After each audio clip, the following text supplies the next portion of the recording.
सुप्रभात। कहते हैं कि पदार्थ बनाने के लिए उसकी अल्पतम इकाई परमाणु का जो गुण होता है वही उस संपूर्ण पदार्थ में परिलक्षित होता है।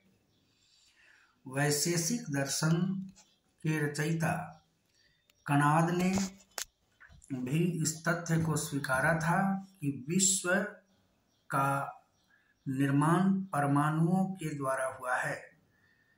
परमाणु के बारे में उन्होंने यह कहा कि परमाणु शाश्वत और अनित्य है। परमाणु की दूसरी संकल्पना कणाद ने यह दी कि परमाणुओं का न तो निर्माण किया जा सकता है और न ही इनका विनाश। कणाद के अनुसार निर्माण का अर्थ यह है कि विभिन्न अवयवों का एक निश्चित नियम के आधार पर एक साथ आ जाना यानी संयुक्त हो जाना, और विनाश का अर्थ है विभिन्न अवयवों का एक दूसरे से अलग हो जाना यानी एक दूसरे के साथ संयुक्त नहीं रहना, बिखर जाना। बिखराव का अर्थ विनाश होता है और संयुक्त हो जाने का अर्थ निर्माण होता है। Compoundation denotes creation, separation denotes any type of destruction.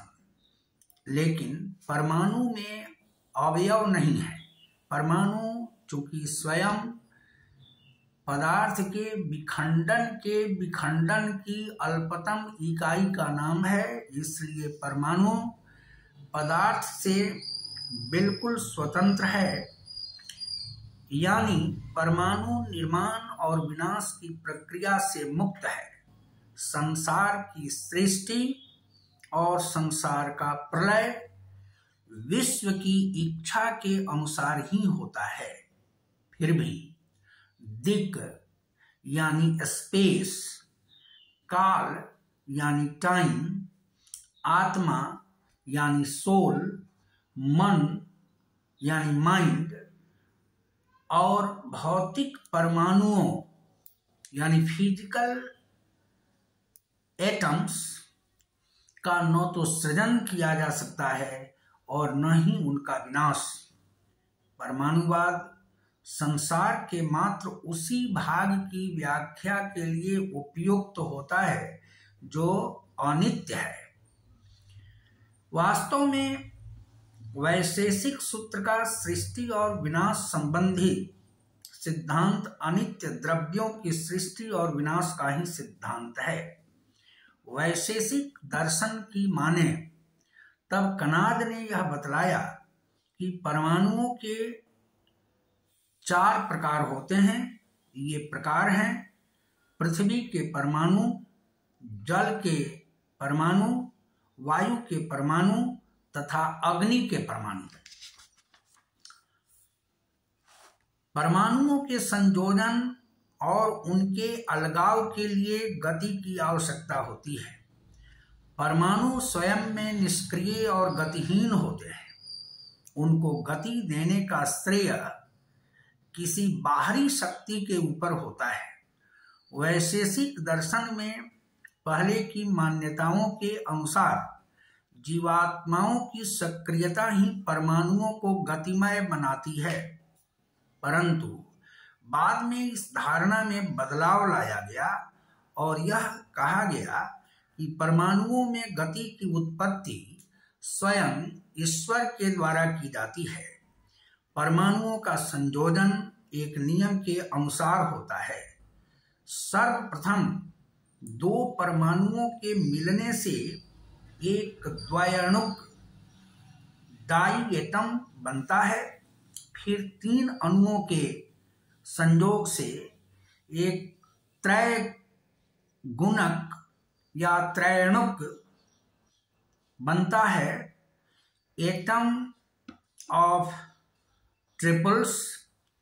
4 अणुओं के संयोजन से एक चतुर्णुक बनता है, और जब चतुर्णुक छोटी बड़ी संख्याओं में संयुक्त होते हैं तो द्रव्य का विकास होता है।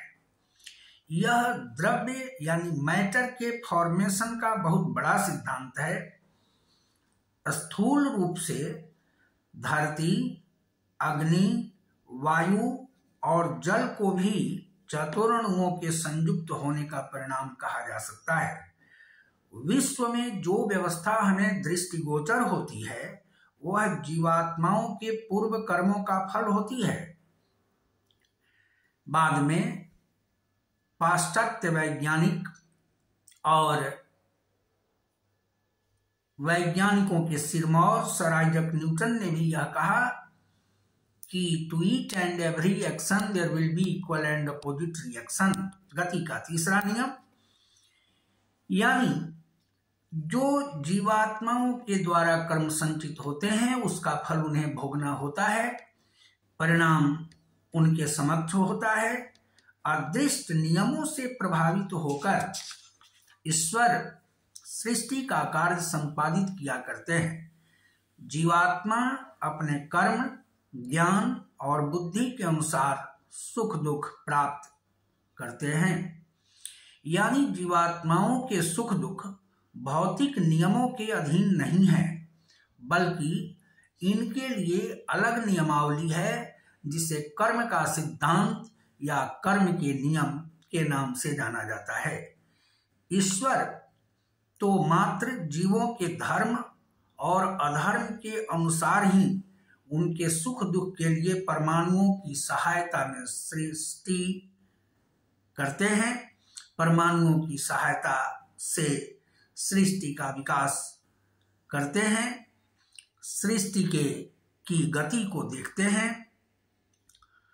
इसके बाद की बात यह है कि सृष्टि का चक्र हमेशा के लिए रह पाना संभव नहीं होता है। यानी सृष्टि का चक्र अनंत काल तक जारी कभी भी नहीं किया जा सकता है।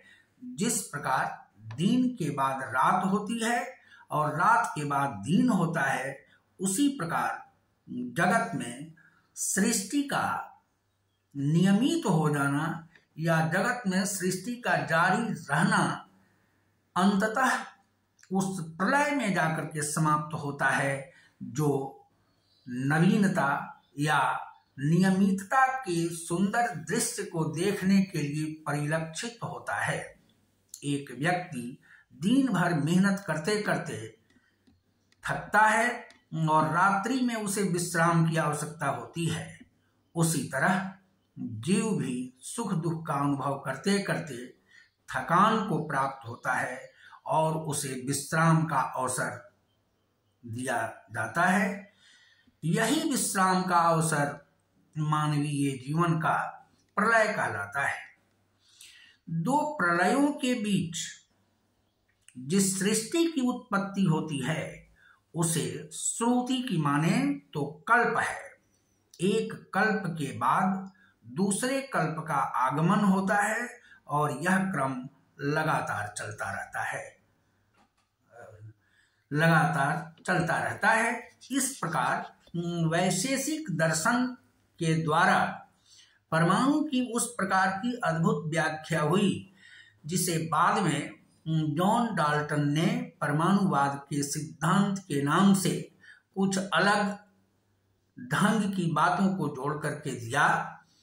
हमारे भारत के इस महर्षि कणाद का यह वैशेषिक दर्शन विज्ञान का अद्वितीय और अद्भुत आयाम था, जिसने पदार्थ की उस सूक्ष्मतम व्याख्या को संसार के सामने रखा, जो व्याख्या आज भी वैज्ञानिक जीवन में और वैज्ञानिकों के लिए मील का पत्थर साबित हो रही है। धन्यवाद।